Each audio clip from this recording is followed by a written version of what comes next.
Hello, and welcome to another episode of the VtES podcast, where we talk about all things related to Vampire: The Eternal Struggle.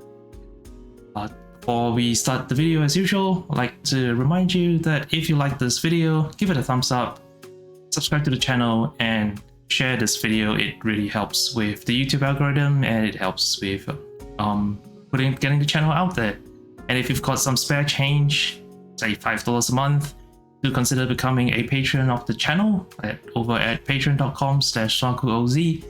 That really goes a long way to helping maintain and help create more content for this channel.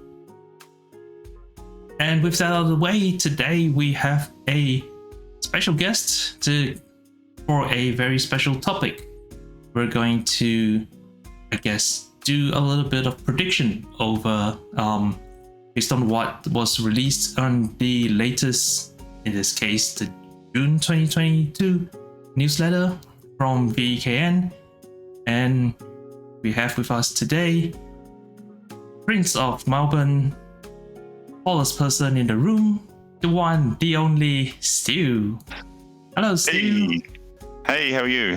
Hey. I'm just wrestling my cat at the moment, so if I scream, that's the reason why. That's not bad. We have a 2-for-1 guest today. That's it. How are you? Yeah, good. How have you been, Stu? I've been pretty good. It's been a long time between games for me, long time between drinks, as they say, for VtES.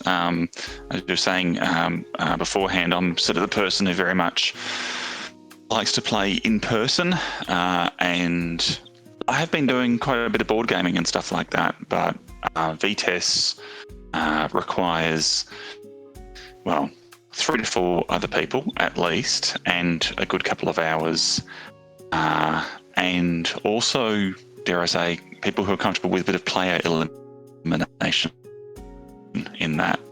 And normally speaking, when you have a group of people over, the last thing you want to do is knock out the newbies an hour in and just have them watch you for the next hour or so as you finish up the game. So there's been other games that have been played instead of VtES. I'm slowly but surely dragging other people, new faces into the game.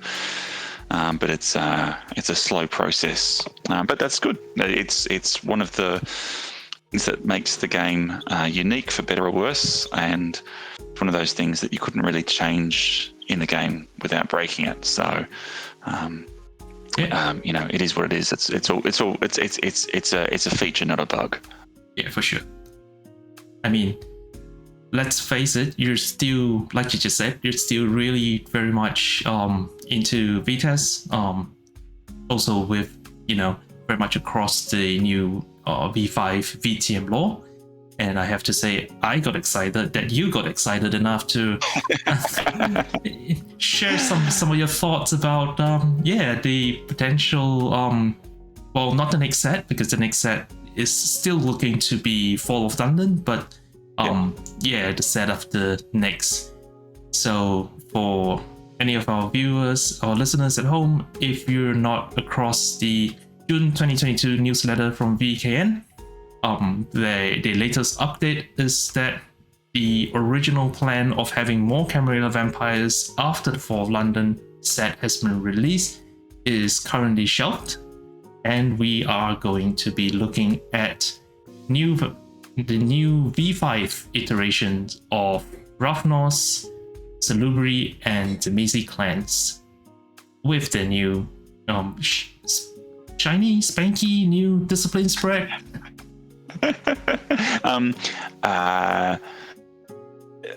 Dare I say, more practical discipline spread. Now, look, first off, I've been playing VtES in some iterations since probably late 1994, I would say. And during that time, I think it's fair to say that the game sort of breaks into 4 main pieces. The first piece is filing cards alphabetically. That's where the vast majority of VtES players seem to spend their time. The second thing is arguing on the internet. The third piece is theory crafting decks and why they're not going to work, and staring in horror as you realise that your deck won't work before you even start to play it. and the fourth thing is actually playing. So I'm sort of somewhere in that second and third piece right now. I've done all the alphabetical filing, and now it's time for theory crafting. When I got into Vampire as a card game, around the same sort of time I was getting into Vampire as a role-playing game. So for me, the two have always gone hand in glove. I know there's a lot of Vampire players out there, or VtES players out there, who aren't as into the lore, and that's absolutely fine. It's a game which can be enjoyed without understanding that layer to it, but for me, that's a really interesting layer. So for those who aren't across the details, the change from Vampire, the role-playing game, went through a bunch of different iterations within the 1990s. From the early 1990s to the late 1990s, you see a lot of change, and you start to see some of that stuff being projected on the game in some ways from the very earliest sets of Jihad, Dark Sovereigns, and the like, and then you compare that to the return of VtES after its first torpor, when you get Sabbat War, Final Nights. Those sorts of sets are deeply entrenched in the canon of the game, deeply entrenched in what they call the meta plot of the game and how the game was shaping and forming. So many of the cards, many of the concepts that are coming around in those sort of sets are things that are directly relevant to the books and the novels and a whole bunch of other things that are coming out. We then fast forward to now. VtES has emerged from its second period of torpor. But there's been some changes in the publication side of things. And because there's been some changes in the publication side of things, the game is now reflecting those things as well. So that then means that the VtES that many of us have known and loved for so many years, the phrase is now a legacy version. Still obviously fully compatible, but that's a legacy version, and they're starting to start with a much cleaner slate. Now, one of the things that they've done as part of that cleaner slate is they've cleaned up a lot of the mechanics of the role-playing game, and we often saw that reflected in the card game, i.e. this egregious growth of disciplines and concepts, and that really made its way into VtES. So you look at the game of Jihad and VtES in 94, 95, and even in 96, it's a comparatively compact list of clans and disciplines that most people can grok pretty easily. It's 7 clans and 10 disciplines to begin with. Plus the caitiff. No one cares about the caitiff, let's be honest. No one should care about the caitiff. And I say that as someone who had Smudge the Ignored in my very first starter deck, and I love that card. I loved Smudge so much. But let's be honest, no one cares about caitiff. So 7 clans, 10 disciplines, pretty compact. And what was really important in those early sets was there's so much overlap. So you looked at Dominate and you go, well, Dominate, that's a discipline which you have for the Ventru, but you also have that discipline for the Malkavians. You've also got it for the Tremere, Potence, Presence, all these different disciplines, with the exception of Protean and Thaumaturgy, or Blood Sorcery as we call it now. The other 8 of the 10 disciplines were these core things that were found in multiple clans. And so what that meant is that there was huge utility back then. Curiously, that's actually where V5, Vampire the Masquerade 5th edition, the current version of the role-playing game, has also headed.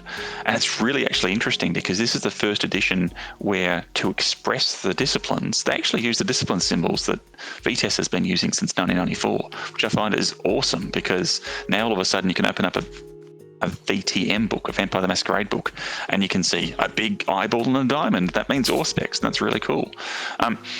So what they've done is they have collapsed down so many of the disciplines that we saw. So there's no Mythosaria, there's no Vicissitude, there's no Serpentis. Instead, they've got what they call amalgam powers. And amalgam powers are a combination of 2 other sorts of disciplines. They smush them together, and that's essentially what you've got. So we've got Salubri coming down the pipeline, we've got Ravnos coming down the pipeline, and we've got Tzimisce coming down the pipeline. For VtES players, those sorts of clans are synonymous with chemistry, with Abia, and with Vicissitude. But now we're not going to see those. We're going to see some very different sets of disciplines attached to those. From a Vampire the Masquerade perspective, you can still get the feel of each of those clans captured in that discipline set. But from a VtES perspective, from a card game perspective, all of a sudden it opens up a whole bunch of different doors in terms of strategy, because of course you now have decades of cards that you can now choose from for certain clans that you didn't have access to before. Now we've seen this quite recently. First off with the Malkavians, who changed back to what many people might think of as their classic combination of disciplines. The second thing that we saw is the Ministry, formerly known as the Followers of Set, and the Banu Hakim, also known as the Assamites. Those three clans, and I think it was more of a shock for those second groups, we've seen their discipline spread change, and I think we've seen the VtES design team make some really interesting and compelling decisions in terms of how they try to express the old flavour that we've come to know and love with some of those newer cards, those new effects. So that's what we've got to talk about today, I suppose. What could the game potentially look like with a new Salubri, a new Ravnos, and a new Tzimisce, because they will be very new. And so I'm excited about this because for me, there's some really great opportunities in VtES, I think, for the game to start to really express the feel and the flavour and the themes and the mood of the clans. And I think that VtES is getting better at that. And I think actually part of the issue with a card game is card games, let's be honest, you play card games, you've got thousands of cards to choose from. It is so easy to look at things as mechanisms. Mm-hmm. Forget about the lore, you forget about the theme. You're like, I just want to put this card in, not because it makes any sense from a narrative perspective. I'm putting this card in because it's going to give me that +1 bonus here or the blah, blah, blah there. It's so easy for us just to make janky combos that don't seem to express anything in a logical narrative sense. What I've seen with the most recent sets, the most recent design decisions, is I've seen some really broadly, not with every decision, but I've seen many things where I start to feel a bit more of the theme, a bit more of the mood of what I'm after from the World of Darkness, from that sort of world of Vampire the Masquerade. So it's really cool to see what might happen now. Yeah, and I think if we pick, whatever they've done, especially with, like you mentioned, the Ministry, right? And with Banu Hakim as well, it's not a simple across the board decision that the designers of VtES have decided. It's not like they decided whatever we're doing with the Ministry to bring out that flavor and also deal with the fact that they've now got essentially new disciplines. They've sort of taken a little bit of different minor decision changes for both Ministry and the Banu Hakim to maintain the theme but not make it feel like they've just gone in and say, hey, here's a band-aid, let's just stick it over and let's just assume it's gonna work, right? So we've seen like the Banu Hakim. Yeah, I was going to say, if you have a look at the Banu Hakim, actually they're a fantastic example, because how they have changed in the lore from the early 1990s through to now tells a really compelling story, because what happened is that they were the clan of assassins and terrorists and Muslim stereotypes, essentially, for several years. And so when Ancient Hearts came out, it was at a time when that was essentially best that the lore was offering up in terms of that. It wasn't until the late 1990s into the early 2000s that they started to move away from that. It actually curiously started off with the Vampire the Dark Ages books first and foremost, then made its way into the Masquerade books. But you had characters who said the first woman ever embraced into the clan. This is the first non-Muslim embraced into the clan from certain areas, and it just to told such a limited story. They retconned a lot of that sort of stuff and said, that was within a group of the warrior sect, which is almost this sub clan within a clan, and they're the ones who are VtES is a classic example. He's the head of the warriors. He's the caliph. They go around and they punch things to death, and that's their job. And their skin gets darker because, I don't know, racism.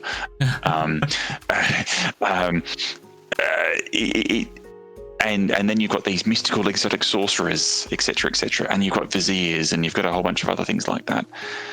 By the time that the lore starts to mature, and I think that's probably a good word, as it starts to move away from those roots, it makes it clear that the Banu Hakim are there as the judges. They were the ones that who were there to adjudicate, but they also are there to discipline others. And it might be that discipline equals death. Their job is to punish, their job is to execute, but there's a bit more to it than that for them. So we're starting to see a little bit of more of that start to come out from the clan cards and the like. Yeah, it also ties back to, I mean, you mentioned before, right? Like when you're building a card, or building a deck for a card game, you kind of tend to ignore the lore sometimes. You're looking at, okay, this gives you a +1 this gives you a +1 that. And I think the Eslamites, that's the only name for the Banu Hakim. So the Banu Hakim, they've always suffered a little bit from, these aren't really more than just obfuscate quietus and celerity. They've never came across as, who are these vampires supposed to be? And I think part of it as well is because for maybe design decision or even the lore itself, like you just mentioned, it sort of moved away from what Hakim, their originals, the original Banu. Well, he can't be Banu Hakim because he is Hakim, right? Given that Banu Hakim just means child of Hakim, but yeah, Hakim himself wasn't an assassin, right? That wasn't what he was, and it's really gone a full circle and come back to say, hey, Hakim was a judge. That was what his role was, right? And now the Banu Hakim are stepping back into this role, and the cards do kind of feel a little bit like it's always a little bit hard to just directly bring story into a card game because card game has got card game requirements. I mean, yes, there are storytelling card games, but this isn't it. For me, I would say that the starter deck felt like a good first step in the right direction. Yeah, because I looked at it and it showed a depth to it that I didn't necessarily see from early designs, and that's not any based on any previous designers who've been working on it, because they were working with the material that they were given. The lore serves up a certain kind of cloth. You make something from that cloth. They're not there yet, but it's absolutely heading in the right direction, which is why Tzimisce, Salubri, and Ravnos, there's been some subtle tweaks for some of them. First off in the discipline spread, but also in the lore, which I think is going to be really interesting. Also, I think really important for VtES players is that in 2 of those 3 cases, the clan symbol stays the same. So I know that through a few people, I think, when they saw the new ministry and new Banu Hakim symbol. So in 2 of the 3 cases, we're going to get the same symbol at least. It's little things like that which tend to make card gamers roll their eyes when they go, oh, another icon to learn. To be fair, Tzimisce have already got, their big Gothic T, if you go back far enough. Well, I think this is a good opportunity to delve a little bit more into each of the clans. Maybe Ravnos, just because it's alphabetically that way. Yeah, cool. Yeah. That's as good a reason as any. Yeah. So Ravnos have gone from animalism, chemistry, and fortitude. So if we think about that, animalism, real sort of toolbox discipline in terms of the card game, good for combat. I'm thinking aid from bats and carrion crows. Good for unlocking an intercept. So I'm thinking cat's guidance, etc. And a whole host of other different special effects. So they've got their terror frenzies and drawing out the beast and the like. Chemistry, obviously, a whole host of different things. Mini decks, it is, as dare I say, without trying to simplify it too much, mini decks boils down to either sense depth, so or effects that lock down your ability to do something with your cards, with someone else's cards, or a bit of stealth, a bit of bleed, a bit of combat ends and action continues, that sort of stuff. There's obviously more to the discipline than that, but those tend to be the most common effects. And then, of course, we've got fortitude, so freak drive, survive combat, etc. Ravnos they've got a new clan symbol, a sort of spiky broken wheel. And the second thing is they've got a new discipline set. Animalism is in, tick, big tick. They've kept their animalism. They have no chemistry, they have no fortitude. Instead, we have obfuscate and we have presence. So Ravnos setites who talk to dogs, or have we got something else there? Animalism, obfuscate, presence. Really interesting mix. Animalism, obfuscate. Obviously, I think many people would think Nosferatu there. Obfuscate and presence. We've got really big crossover with setites and ministry. If I think about the Nosferatu, there's obviously quite a few different Nos decks out there. Nosferatu princes. You've obviously got a lot of combat themed decks as well. If I look at something like obfuscate is a great delivery mechanism, but you need payload when it comes to a card game like VtES, and that payload usually means bleed. Nosferatu lack that. If Ravnos have got presence, they will not lack that. So they're going to have obfuscate and presence, really great solid combination for a bleed deck. The animalism's going to be great utility there. Yeah. And on the flip, we've seen as well with the ministry how powerful presence is as a payload, especially paired with obfuscate as a delivery mechanism. Yeah. So this would probably be something that will help the Ravnos in terms of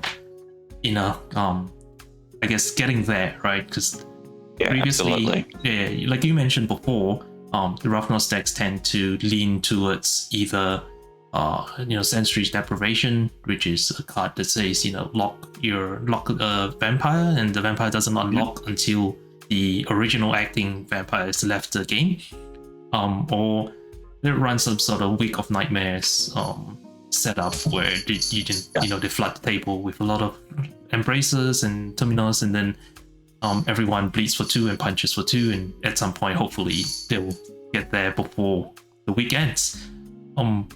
So with presence and obfuscate coming in, it's a lot clearer in terms of when you try to find the direction for the deck. Previously, personally, I think chemistry sort of clashed a little bit with animalism because both are a little bit toolboxy. So with animalism and chemistry being toolboxy and fortitude being, I guess, more of an enabling discipline rather than either delivery or toolbox. It enables things, but it doesn't necessarily do anything by in and of itself. And then you get a clan. You end up with a clan that, on paper, looks very exciting because you can do so many things, but there's no closer. Yeah. So Ravnos decks would. For me, a solid Ravnos deck would be a deck which puts down permanent effects, whether it be permanent bleed effects or semi-permanent bleed effects like Week of Nightmares, or whether it be Raven Spy or the like from an animalism perspective, and then uses chemistry and fortitude, sort of stealth and freak drive to then reiterate those things and get the most out of those effects. We might still see those sorts of things. Now, I should point out there is still this concept of chemistry, but chemistry is the concept of an amalgam between obfuscate and presence. It's about tricking the senses and making people believe in things or be swayed by things that aren't quite there. So we still may see chemistry effects, as we still see quietus-like effects through the amalgam or the combo cards that we see in the Banner Chem starter. So it doesn't mean that they're completely out. I think you mentioned Weaker Nightmares. I think it's really interesting with Weaker Nightmares because that was a big event in the lore. If we think about 1990s Ravnos is essentially one of the more offensive racial stereotypes in the game. I.e., it took a particular real-world ethnicity and said they're all criminals. They all have a compulsion to perform what is probably an illegal activity. That's not really cool. The early lore very much made them a mixture of gypsies meets sort of Skid Row hair rockers, judging from some of the early artwork, a lot of sort of leather chaps and the like, I think. What then happened is there was a move in the sort of late 1990s where the lore started pushing them more towards their Indian origin, and they started coming in with a whole bunch of other stuff. They talked about when they first entered Europe and talking about their about how the subcontinental Ravnos, a very different breed from the European ones who might be thieves and vagrants, but that doesn't actually reflect the whole clan. But it was still a little bit of a mess. Then what happened is they had an event called the Week of Nightmares, which was the death of their antediluvian. All Ravnos became supercharged, super powerful for a short space of time, and then horrible things happened to each of them as their antediluvian was consumed in the light of several suns and I think a nuclear bomb being dropped on them and a whole bunch of other stuff. It was basically a big metaplot bomb that dropped on Ravnos.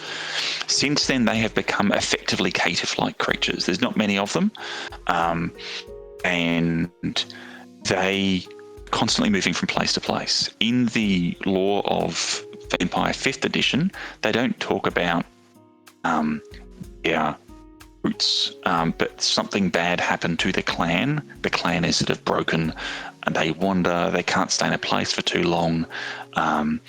They are not hunted per se, but there is a sense of doom that hangs over their head. So where I see that from a card mechanism perspective is, whilst they've got presence, you wouldn't want to see them being a vote deck. So I would imagine that they'll probably come up as independent. I doubt you're going to see many or any titles, and in fact, if you start to see some mechanisms that stop them even from being involved in referenda, I think that would probably be thematically appropriate. I think another thing there is that the concept of them always moving around. That might be really interesting to see. How do you actually create this sense of a nomadic group in a card game where you're just locking and unlocking? Perhaps there might be some effects that say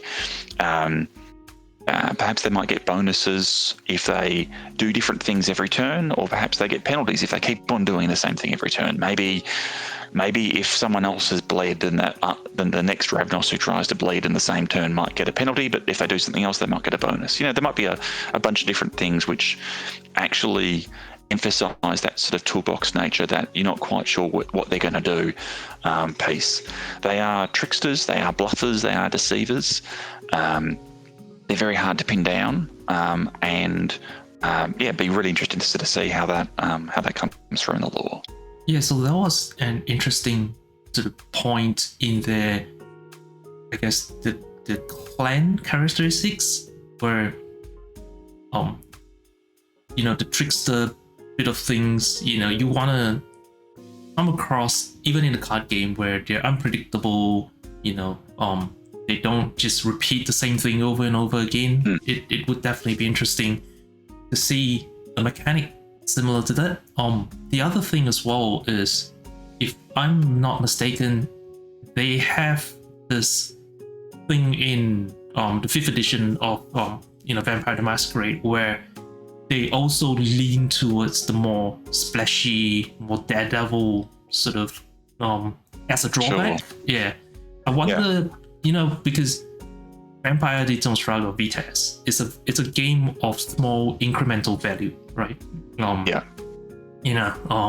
Sure, sometimes you get people bleeding for 6, but that raises eyebrows more than anything else.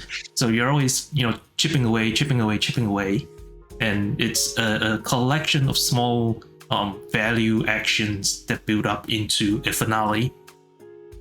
With this whole concept of a Daredevil clan or Daredevil personalities built into the clan, do you think there will be, actions that maybe make a big splash that sort of go against the grain of what VtES is? So if we think about how does a deck live fast, die young, leave a beautiful corpse, right? Mm-hmm.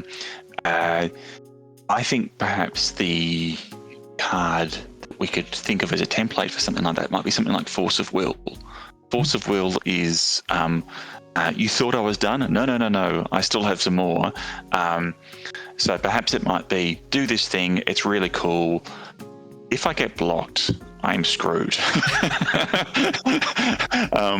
If this action actually happens, then I might have screwed myself. And so it might be nothing's happening, and then all of a sudden there's this flurry of activity, and you think to yourself, how is that deck, how is that player going to get away with this? And it might be that everything lines up and that's fine, or it might be that it becomes a glass cannon. And I suppose that might be one of the risks for that sort of thing. You don't want to make a clan or a deck archetype which is based on doing all its cool stuff in the first half an hour of the game, and then the player sitting there looking at their hand going, I can't do anything, and doing that typical Cry of Doom that happens in every VtES game. My record for that, by the way, was I once sat down at a championship table, just an early round, and the player next to me looked at the table. No one had even put their deck on the table and said, I'm done. I'm not going to win this one. I hadn't even played a single card. So Cries of Doom happen all the time in VtES. You don't want the Ravnos player to be looking at their deck, looking at their hand and going, I can't make anything from this. If you don't want to make a glass cannon deck which becomes an unsatisfying thing to play or to play against. So the developers are going to have to pay very careful attention to that sort of stuff. But still, you want Ravnos to be exciting to play and exciting to play against. I think that for me would be the tagline. That's what I'd like to see. Give me someone who, think Force of Will, think change of target, think. Look, I know that they haven't been done terribly well in Trick of the Dania and other sort of style of cards like that, which is, steal blood, take stuff, all that sort of stuff. But you don't want to feel safe sitting next to a Ravnos player. You don't want to be looking at your cards going, that's fine, I've got my equipment, I've got my blood, I've got my minions unlocked, I'm okay. You want to sit next to a Ravnos deck and look over and go, you know what, my stuff is no longer nailed down because I'm looking at the Ravnos player and I have a sense of unease because I have no idea what they're going to do, but I think it's going to hurt. Yeah. That would be really sort of interesting sort of archetype that I guess VtES hasn't really seen. Like, if you think about it, even with toolboxes, there is always that, okay, I've seen a couple actions that this deck's done. It's sort of think this is maybe the 1 or 2 or maybe even 3 ways of their path to victory. So as long as I'm covered in, I guess, majority of those bases, I should be safe. But I would personally be really excited to see a sort of deck concept or an archetype where you can sit down and go like, smile at your prey, and your prey starts, being really nervous. It's like, okay, what's gonna happen now, right? It might be just my bias here, but I'm known for odd deck archetypes. And there's been a few times I've just sat down at the table and people have gone, no, he's not a threat. Like, I just want to see how this plays out. And I often rely on that degree of goodwill. It obviously doesn't serve me particularly well in tournaments, but I often rely on this level of goodwill where people are like, no, I just want to see like where he's coming from. And then when I down 6/4/19s in a form of corruption, and they go, "Oh, that's where it's. I don't like where this is going anymore." A Ravnos on the deck should be a Ravnos on the table should be a bit like, when Smiling Jack first hits the table, and people go, "You burn it. No, you burn it. No, you burn it." And no one can quite decide, and the next thing you know, it's making everyone's lives horrible. It'd be a little bit like that, where the prey and the predator of the Ravnos are going to sit down and go, you take care of him. No, you take care of him. And next thing you know, everything's on fire and no one knows where their stuff is. Salubri, by comparison, relatively small tweaks. So same symbol, which may be important for some. We still have the Auspex, we still have the Fortitude, but we now have Dominate. Instead of Obia, we now have Dominate. So from a VtES player perspective, big change, i.e. Dominate is the discipline when it comes to winning tournaments. There's a number of decks that I've seen, people joke about, this deck would just be cool if you could graft some Clan Impersonate onto it. Actually, so many decks are, can we just graft some Dominate onto this? For so long, I saw Asimite decks, for example, do that until Loss came along. And let's be honest, Loss is basically just a Dominate level card thrown into a Quietus discipline. Well, Salubri don't no longer need to worry about that. So they still have Obia-like effects, which are combined in their amalgams.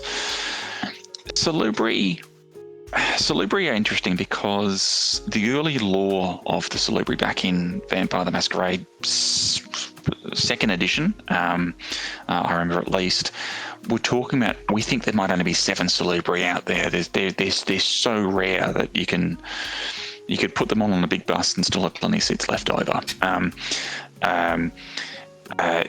For the Salubri in what became Revised Edition or 3rd Edition, as we sometimes refer to it, which corresponds with when they were introduced in Vampire: The Eternal Struggle, they were still rare, but not perhaps quite as rare, i.e. they could invent more than 7 Salubri Crypt cards, and they've done pretty well at that. They start to mention those sorts of things in the lore again now. It might just be just a callback for old fans, but the concept is there's very, very few of them. They are fugitives. They're there to hide away at the edges of society. No one, even the anarchs who are supposed to embrace all comers, all kinds, no one really likes having a Salubri in the domain. Salubris are just magnets for trouble. They're always hunted.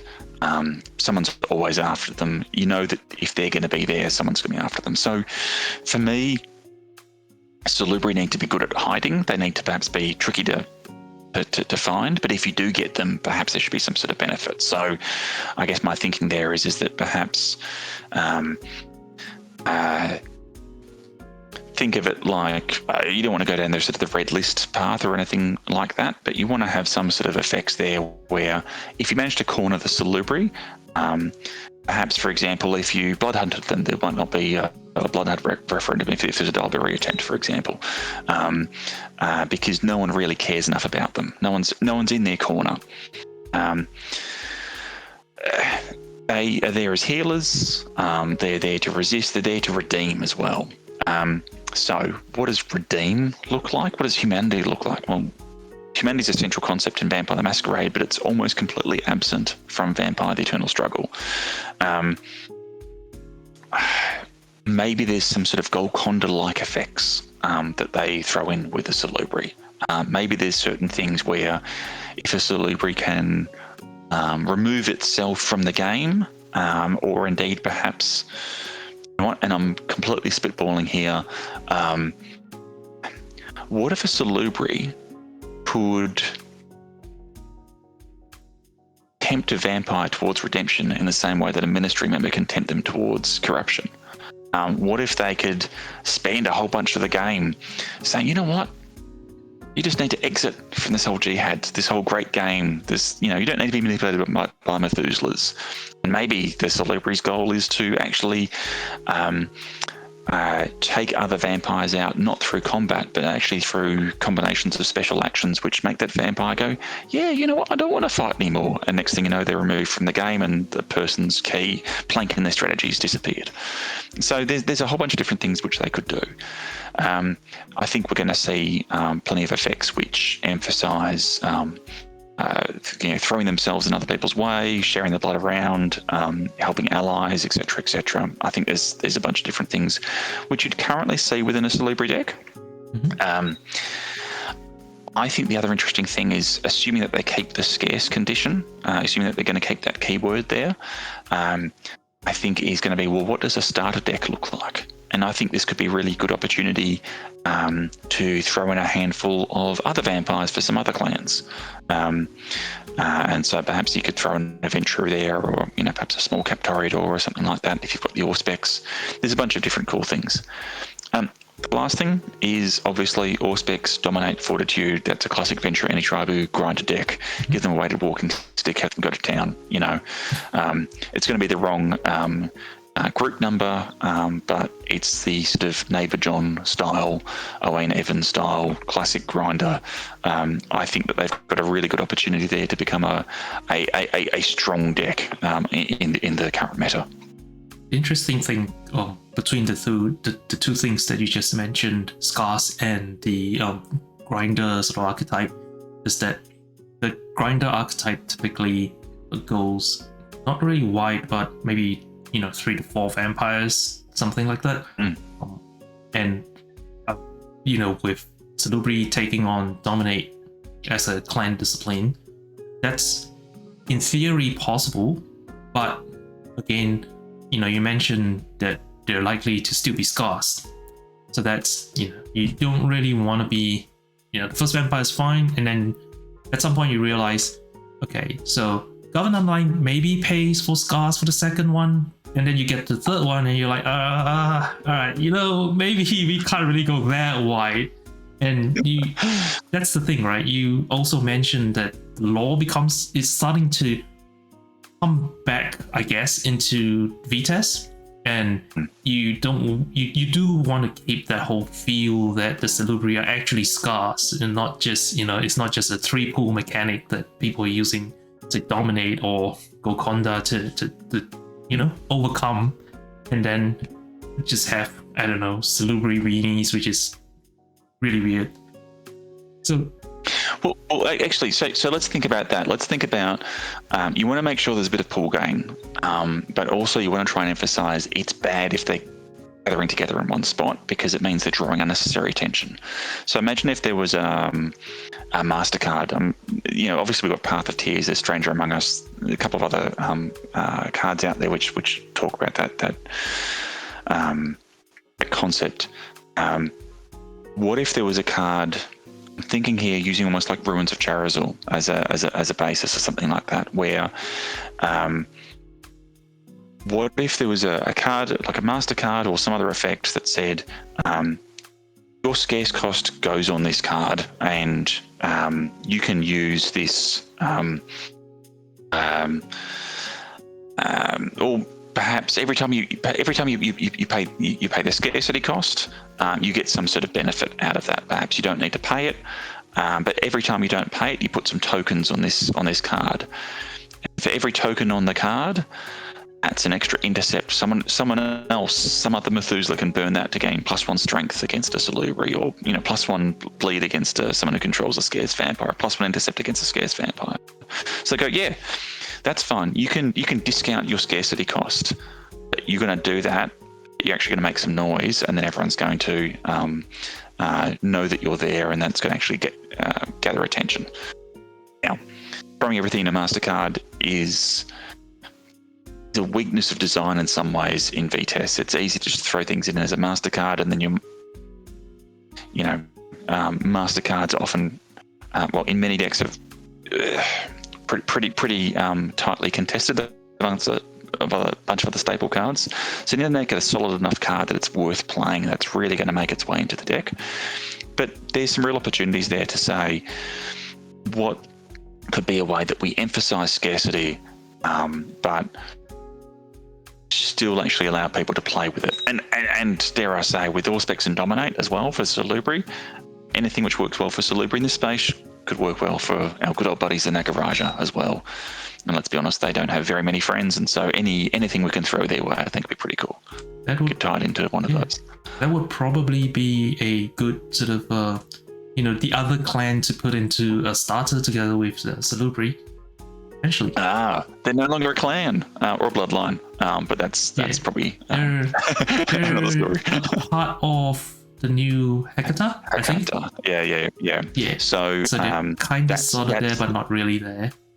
Yeah, so basically anything which was death themed, so we've got Samedi, the Harbingers, Giovanni, of course, and the Nagaraja, are now in this sort of broader umbrella of a clan of necromancers who, for what it's worth, their disciplines are Auspex, Fortitude, and Oblivion, I think. Oblivion, which we would think of as either Obtenebration or with a bit of necromancy thrown in. That's a long story. Speaking of new things, speaking of new things that are old, rather, yes, the Tzimisce is the new V5 version of the Tzimisce is essentially that, right? Because back, I can't remember when it was, but back when I think it was the Dark Ages or the Victorian era. In terms of the VTM law, there was this concept of the old clan Tzimisce, which had Dominate, Protean, and Vicissitude. So the concept of the old clan came about in a book which was known as one of the most reviled books in the entire lore of Vampire Masquerade, called Dirty Secrets of the Black Hand, it was called. And the concept was basically, this was the book that broke so many other things in the game, because it threw in so many concepts, and one of the concepts that it threw in was that, and bear with me here, vicissitude was actually some sort of alien disease, and I think some sort of necroscope-like thing where people, vampires who use vicissitude too much actually became taken over by this alien parasite. And that actually is capital A, alien. Like we're talking here, something from beyond the stars. Think a combination of little grey men and Cthulhu sort of style weirdness. So the old clan were this group of Tzimisce who had Dominate instead of vicissitude. And made sure that they kept themselves pure. That concept, it was called the Soul Eater, was the concept of vicissitude, has appeared in the game once as the card Vicissitude Poisoning. The card Vicissitude Poisoning, the concept behind that is a Tzimisce who has used vicissitude too much and been taken over by the Soul Eater virus. Thankfully, it was a book which, broadly speaking, anyone who was writing Vampire Masquerade said, let us never speak of this again. Even to the point where in subsequent books, when the concept of the true Black Hand has come back again, they have gone, that's not actually a thing anymore. That book, for what it's worth, is also responsible for giving us the Nagaraja and the True Bruja as well, just for what it's worth. Although, while Temporis made it in, the Nagaraja's signature discipline of Nihilistics never quite made it in. But that's probably for the best, because we've got enough disciplines as it is. Anyway, the Tzimisce. Tzimisce have been many things in the role-playing game, but often called the Fiends, but also sometimes known as the Dragons or something similar to that. And they've really started to play that up in V5. Now, early on, it was essentially Necroscope meets Vlad Tepes, and they pushed the clan in a whole bunch of different interesting ways. For those who are fans of the clan, I would really recommend Transylvania by Night, for what it's worth, which is a old Vampire the Dark Ages book. Got some really great stuff in there. that really helped to beef up the clan in a whole bunch of different ways. You get the concept of what they call Kuldronic sorcery, which is their version of blood sorcery or thaumaturgy. Cards like Starvation of Marina, for example, Marina, in I think that's probably Gehenna or Black Hand. I think that might have come out. That was actually a thaumaturgical-like effect as opposed to a vicissitude-like effect. But Tzimisce, in the current one, they've honed in on that and said, we don't want them just to be the body modification freaks. We don't want them to be the scary Eastern European stereotypes. What does it mean to be Tzimisce? And they've said they are the dragons. What does it mean to be a dragon? It means to hoard. Think of the classic concept of the dragon, the autocrat who wants to just say, that's mine. I want that to be mine. They are Smaug sitting on the big pile of treasure. They want to possess. They covet things. They want to be surrounded by their stuff, and that's really cool in a way for me, because there's a bunch of ruling clans in Vampire the Masquerade lore. So Ventrue, the classic example, La Sombra are another good example of that one. Ventrue are always the sort of the aristocratic ones. Tzimisce were the aristocratic ones, but a bit screwy and weird, and they didn't actually have any social disciplines. They dominate or presence. They just hit you with their vicissitude until you transformed into something else, and that was sort of how they had power. It didn't vibe quite right. So their new discipline spread is animalism. So big tick, they've kept that one. Dominate, which is instead of Auspex, and Protean, which is essentially the replacement for vicissitude. And Dominate and Protean together make the vicissitude-like powers, and it's basically you are dominating the body. You're not just dominating the mind, you're dominating flesh and bone, and so that's sort of the origin for how those two things together make these vicissitude-like effects. So the whole sort of horrid form, wargles, fleshcraft, bonecraft, all those sort of things, even melding with the land, all that sort of stuff is combined in Dominate and Protean together. And they say, Tzimisce do turn into a whole bunch of different things and get cool protein-like powers, but many of them actually commit to this sort of alternative path of Protean, which is vicissitude. So they're a clan who want to grasp, they want to possess, they want to take things, control them, and modify them and make them theirs. They are every bad relationship you've ever had. So how does it play out? Well, Dominate is a really great way of doing that. And so if we think about Dominate, you've got effects like Farm Mastery and Grave Robbing. It's like, no, that thing, I want that. That's mine. I want that vampire. I want that retainer. I want that ally. There's also, is it Dominate Kine as well, which is the one that steals the location as well. I can't remember the one that. I think so. Yeah, I think it's the effect that no one ever uses because the other one's like a bleeded stealth. So why would you do the other one? But there's a bunch of different things in Dominate as a discipline right now, which I think could be used. And I think if I think about, for example, Salubri having Dominate, you mentioned Govern Down the Line before. It's easy just to throw in 8 Govern Down the Lines and make it a stronger deck just because it's got 8 Govern Down the Lines. And the only thing that would make it stronger would be having 10 Govern Down the Lines.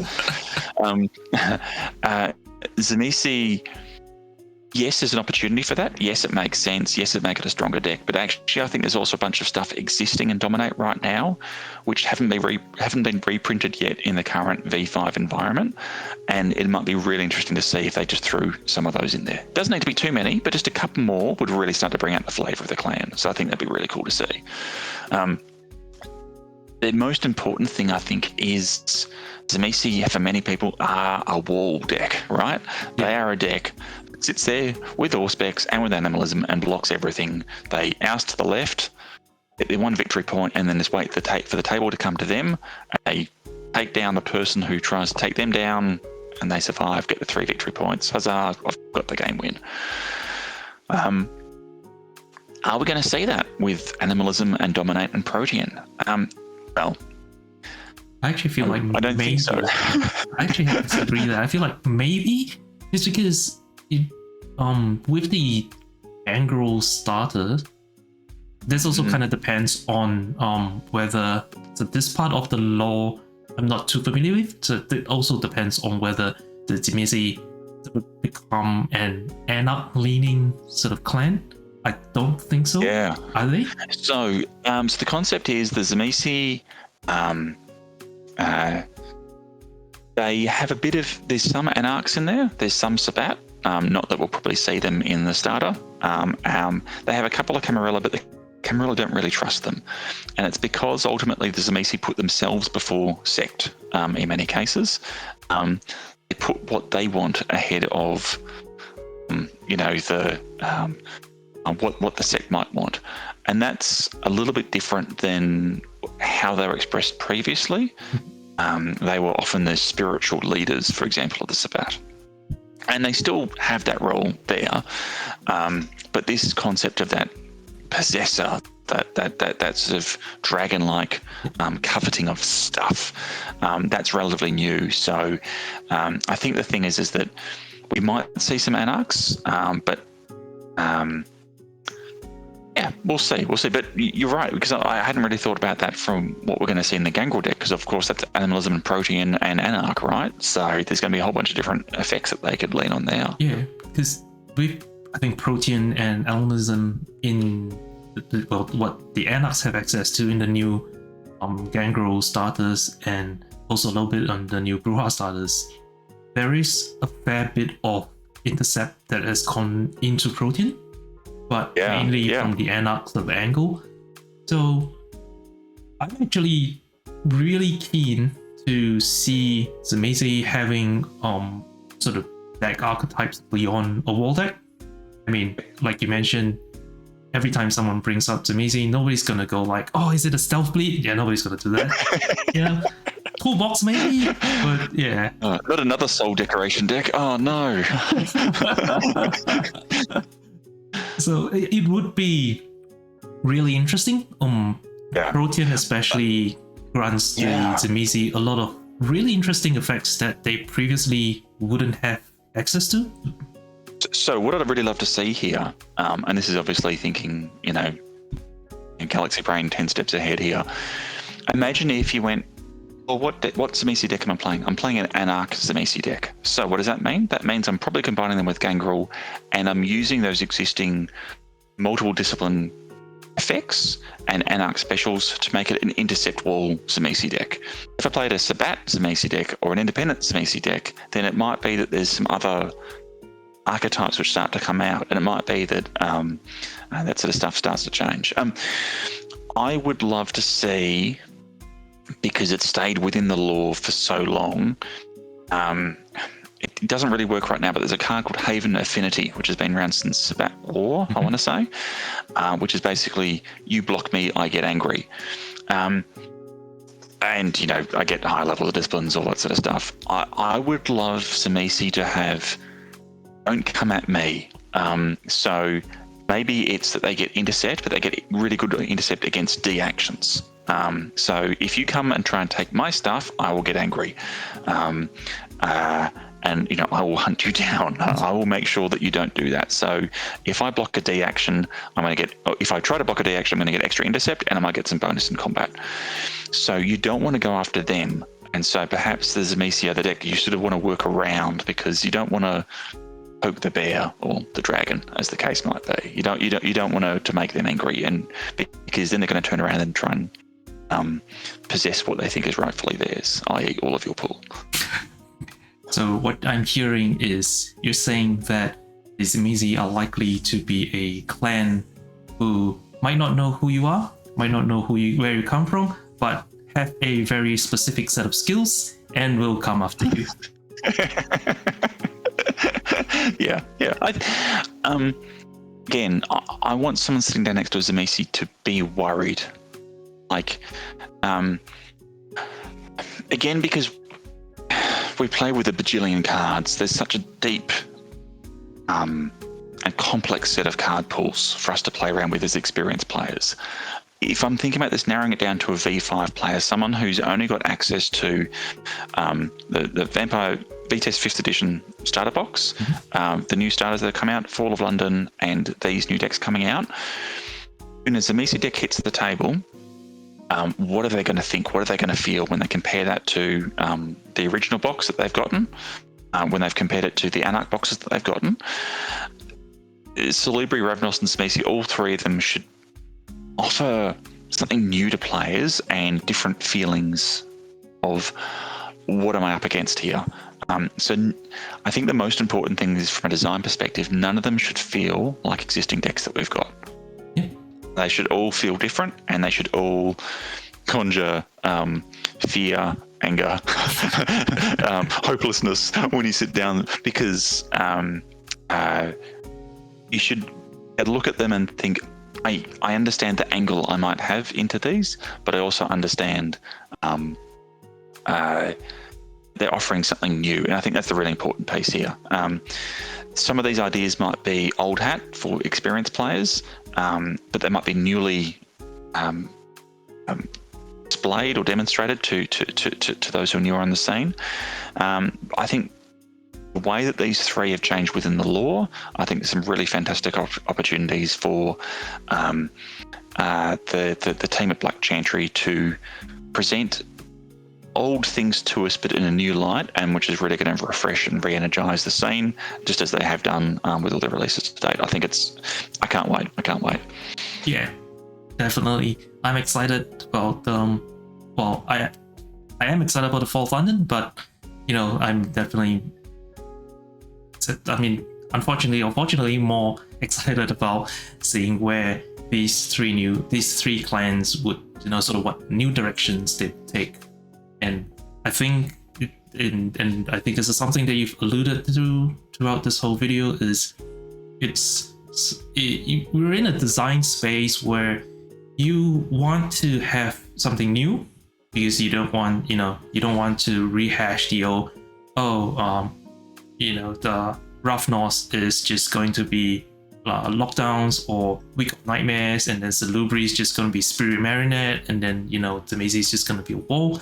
But at the same time, while having new directions, you kind of also want to have a call back a little bit with the old, with the old stuff. It helps to get people. I think one of the things as well is it helps to get existing players excited when they talk to the newer players to say, back in my day, these were like this, and this is, but now this is this new exciting thing that, we can explore together. So I think... Yeah, for sure. Yeah. I had a player, a friend of mine, who I played with a lot in the early 2000s, and his entire card collection was, first, a whole chunk of it was, his best decks were stolen. You don't get them in a laptop bag and park in a obvious street. And the second thing is that he then lost the rest of his collection. He was a big Tzimisce player. He picked up 2 copies of Den of Fiends, the great starter deck. Combined the two of them, he had essentially his old tier 1, tier 2 Tzimisce deck back again. For those players, that deck filled a certain niche and was great. This is an opportunity to give us a bit of that flavour, but also to give us something new, so that they don't look at it and go, oh, that's just my old deck repeated back to me. That's great, I've got these cards. This is actually something to put a real step forward and to offer something really exciting and compelling. So, as I said, can't wait. I think Ben Pugh and the rest of the Black Chantry team have come a really long way, and they've done really well in that aspect with what we've seen with Arcane Ministry, and to be honest, even the other V5 clans that are essentially still keeping the old disciplines. We see new stuff. It opens up new archetypes to explore, new ideas. It's always an amazing place to be.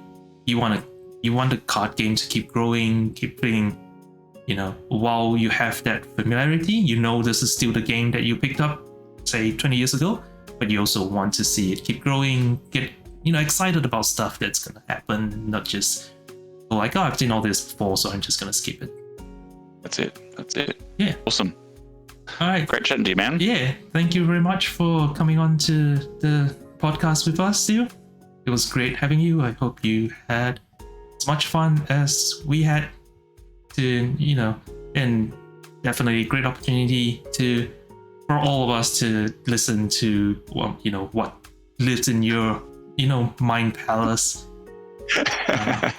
And I have to say, like you mentioned right at the start of the video, some of us are not across both VtES and VTM in terms of concept, law, and all that, and it's really great to have someone like you come in and share with us all these little details.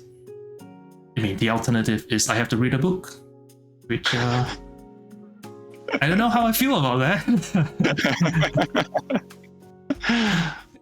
Yeah, so thank you for coming on.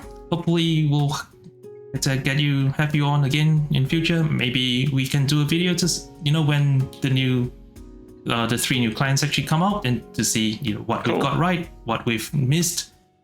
And for the viewers at home, once again, if you like this video, remember to give it a thumbs up, subscribe to the channel, drop a comment in the comment section below. It's how people talking works the YouTube algorithm or something. And if you want to support the channel directly, you can go to patreon.com/SakuOZ and become a patron. And until next time, see ya.